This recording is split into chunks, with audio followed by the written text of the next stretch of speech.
La parole est à Monsieur Jacques Krabal.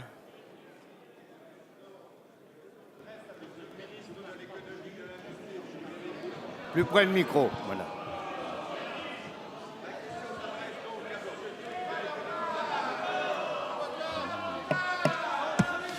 S'il vous plaît.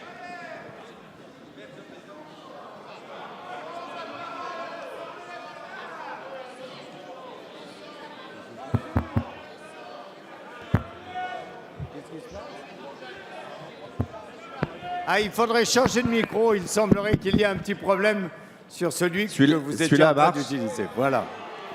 Il fallait que vous puissiez prendre On est dans le sabotage. Hein. Monsieur le Président, ma question s'adresse à Monsieur le ministre de l'Économie, de l'Industrie et du Numérique.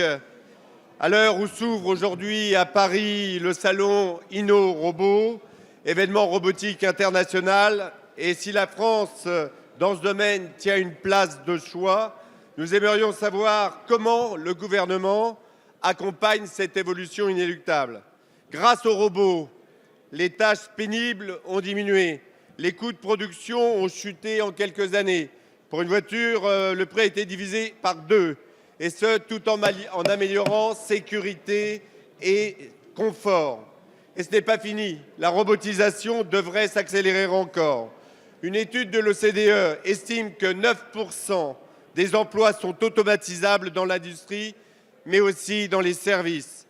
Mais l'OCDE nous dit aussi qu'avec la robotisation, pour les années à venir, des millions d'emplois seraient perdus. Alors, comment ainsi concilier l'emploi et la compétitivité de nos entreprises?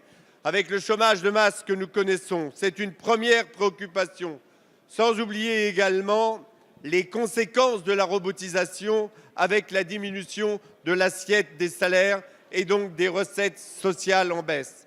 Cette perte supplémentaire de nos recettes pénalisera notre couverture sociale, affaiblira nos retraites et notre sécurité sociale. Monsieur le ministre, n'est-il pas urgent pour l'emploi, aussi pour pérenniser notre système social, d'envisager une fiscalité spécifique sur les robots ou sur les produits issus de leur fabrication? Parce que, plus que jamais, comme l'écrivait Jean de La Fontaine, né à Château-Thierry, dans la fable Le Renard et le Bouc, en toute chose, il faut considérer la fin.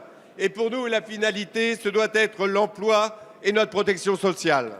Merci. La parole est à Monsieur Emmanuel Macron, ministre de l'Économie, de l'Industrie et du Numérique.